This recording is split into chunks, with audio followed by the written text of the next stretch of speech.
Assalamu alaikum, Ababil One English language course. I hope you're all doing well. वालेकुम अस्सलाम miss Shumaila. I hope कि आप सब बिल्कुल ठीक हैं। आज मैं आपको पैराग्राफ राइटिंग के बारे में बताऊंगी। What is paragraph writing and how you can write a paragraph that is organized, that is easy to understand, that has a fine structure. So in order to improve your vocabulary, please start using these dictionaries. मैं इन पे emphasize कर रही होती हूँ because आप dictionaries use करते हैं, which is something boring. Nobody likes to open a dictionary, but ये dictionaries आपको Google पे बहुत easily available हैं. Just type the name and the dictionary will open in front of you. Hippo for new words जो है उसको मैं highlight कर देती हूँ because I love this dictionary. इसमें spellings हैं, vocabulary है, synonyms, similar words, antonyms, opposite words, pronunciation, phrases, sentences, proverbs, word forms, and part of speech. So word form जो है वो part of speech होता है basically. So ये बहुत कुछ आपको इस डिक्शनरी में अवेलेबल है और आपको जब आप कोई वर्ड टाइप करते हैं डिक्शनरी में तो वो फर्दर आपको जब 20 to 30 या 40 वर्ड्स मिलते हैं तो वो फर्दर उन वर्ड्स को आप क्लिक करके और भी मीनिंग्स जो है वो सर्च कर सकते हैं. So Merriam Webster, Macmillan, then there is a you dictionary with the name of you dictionary, वो भी बहुत अच्छी है, but hippo is my favourite. तो मैं ये सबको रेकमेंड करती हूँ. Paragraph writing. What is a paragraph? एक पैराग्राफ जो होता है वो बेसिकली ग्रुप ऑफ सेंटेंसेस होते हैं जो कि रिलेट करते हैं मेन आइडिया के साथ और आपस में भी वेल कनेक्टेड होते हैं.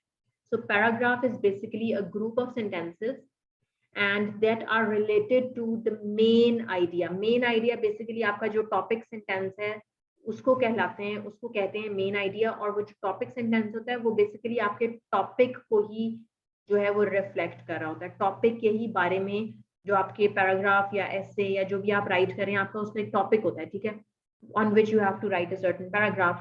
सो पैराग्राफ का जो मेन आइडिया या मेन थीम या उसका क्रक्स या उसका जो जिस्ट होता है वो बेसिकली टॉपिक से रिलेटेड होता है.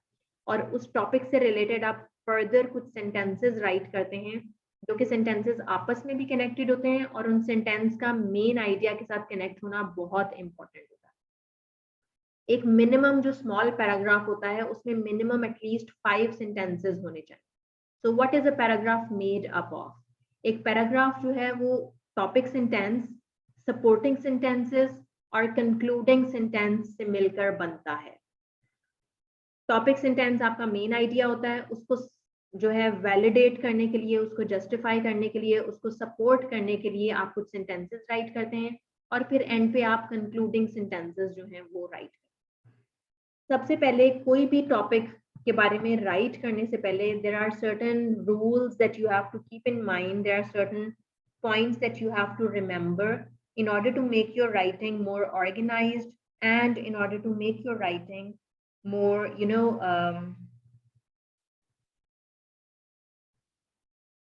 clear and easy to understand. So it is very important कि आप जो हैं brainstorming करें.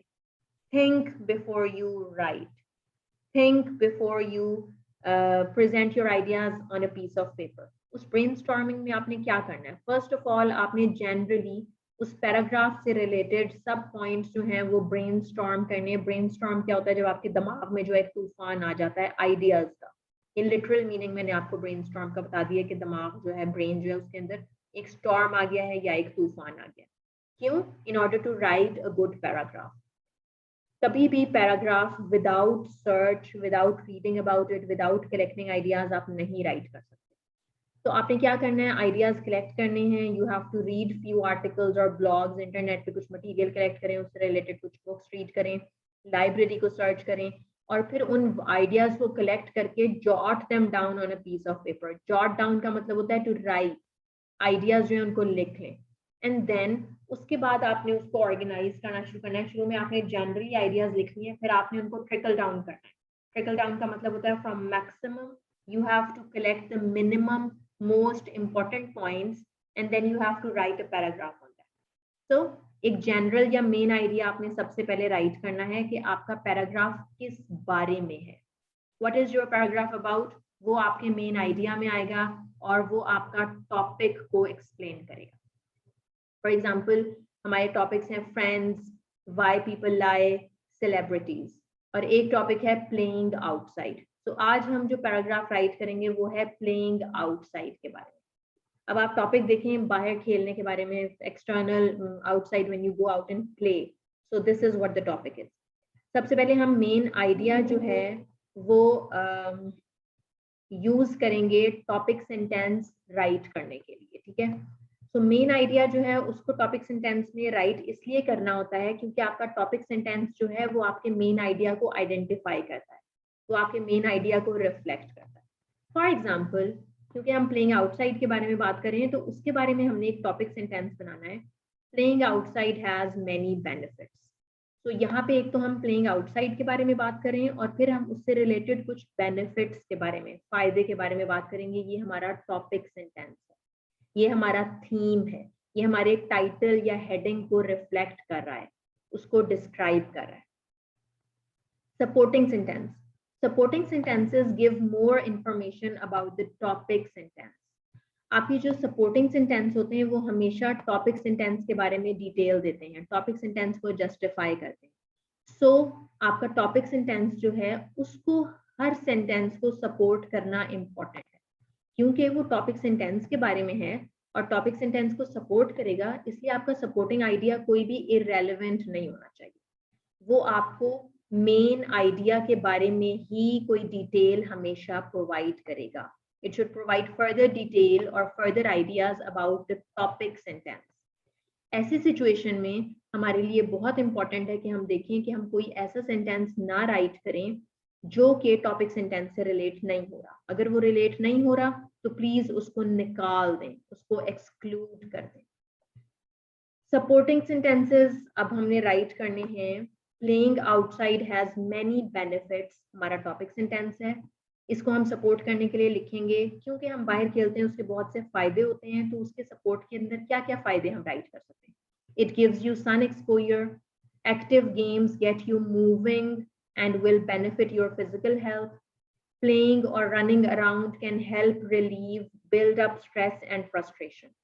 तो सपोर्टिंग सेंटेंसेस आपको ये बता रहे हैं कि बाहर खेलने का फायदा ये है कि आपको सन एक्सपोजर मिलेगा, एक्टिव गेम्स के साथ आप मूव करेंगे फिजिकली, आप जब यू मूव अराउंड तो आपको फिजिकली उसका इफेक्ट होगा और आपकी फिजिकल हेल्थ अच्छी होगी।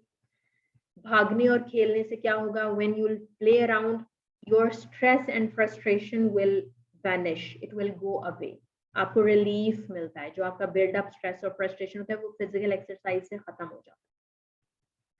कंक्लूडिंग सेंटेंस, एक जो कंक्लूडिंग सेंटेंस होता है वो सिग्नल करता है कि एक पैराग्राफ जो है एंड हो रहा है। Ending of a paragraph is the concluding sentence. उसमें आपने क्या करना है, आपने टॉपिक सेंटेंस को रीस्टेट करना है, टॉपिक सेंटेंस को दोबारा राइट करना है कुछ न्यू वर्ड्स यूज करके। ये नहीं कि जो टॉपिक सेंटेंस है उसको उठा के दोबारा आप कंक्लूजन में लिख देंगे, no. And you will summarise the main ideas जो कि आपके सपोर्ट, मेन पॉइंट जो कि आपके सपोर्टिंग आइडियाज हैं।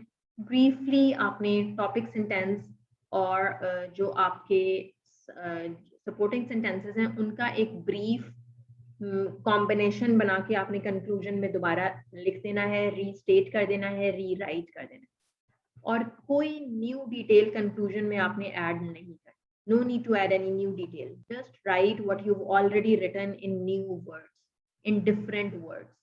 तो इस तरह आप अपने पैराग्राफ को एंड करेंगे और इस एंडिंग में या इस कंक्लूजन में आप एक पर्सनल कमेंट भी दे सकते हैं, अपनी कोई ओपिनियन या फीलिंग्स शेयर कर सकते हैं, अग्री या डिसअग्री कर सकते हैं, whatever comes in your mind related to the topic that you have, that you should know about, कि उसमें आपने कैसी कंक्लूजन देनी है, उसके अकॉर्डिंगली आप कंक्लूड करेंगे। अब हमारा कंक्लूडिंग सेंटेंस जो है वो ये है, therefore as a result what happens is that playing outdoors makes you happier। so ये आपका जो है कंक्लूजन है कि जब आप बाहर खेलते हैं तो वो आपकी क्योंकि बॉडी पे इफेक्ट करता है, उसके बेनिफिट्स होते हैं, so it makes you healthier, right? Happier, sorry. Next, anyone can benefit from outdoor activities। फिर इसका कंक्लूजन ये है कि कोई भी आउटडोर एक्टिविटीज जब करता है तो उसका उसको जो किसी के लिए भी आउटडोर एक्टिविटीज जो हैं वो बेनिफिशियल हैं, चाहे वो यंगस्टर्स हों, चाहे वो ओल्ड पीपल हों, टीनेजर्स हों, किड्स हों, whatever the ages. So this is the conclusion that anybody can benefit from an outdoor activity, because outdoor activity आपको sun exposure देती है, आपको physical health और physical activity देती है, और आपकी frustration, stresses और जो worries होती हैं उनको relief provide करती है. So it is beneficial for everyone. That is all for this session, जिसमें मैंने आपको पैराग्राफ राइटिंग का बहुत ब्रीफली लेकिन क्लियरली बता दिया कि आपने कैसे राइट करना है. मैं आपको यही बताती हूँ कि स्मॉल सेंटेंसेस राइट करें, स्मॉल पैराग्राफ राइट करें, ताकि आपका जो प्रैक्टिस है, because this is your practice stage, so you have to practise writing, और उसमें आपने इस तरह इन टिप्स को फॉलो करना है. ठीक है. This is your assignment. Did you enjoy your childhood? What is your first memory of your childhood? Did you have a lot of friends when you were a child? क्या ये मैंने आपको assignment पहले दी है? Please मुझे बता दें, because ये जो एक problem है ये काफी ज्यादा हो जाता है. अगर ये आपको assignment नहीं मिली है childhood की, तो you have to write a paragraph on this. Please say something in the chat box. आपने बताना है कि आपके क्या as a child you had many friends. Did you enjoy your childhood? And do you think children should grow in the city or in the countryside? So this is your assignment, and if I've already given you, so please try and complete your previous work, because बहुत कम students जो हैं वो assignment submit कर रहे हैं. So that is all for now, and now I'm going to close the session.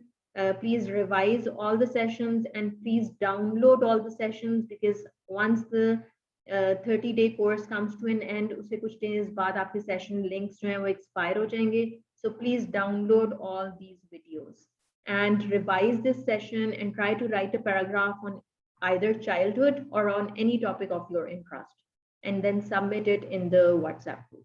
Thank you very much for joining, and take very good care of yourself. I'm going to see you tomorrow, inshallah. Bye-bye.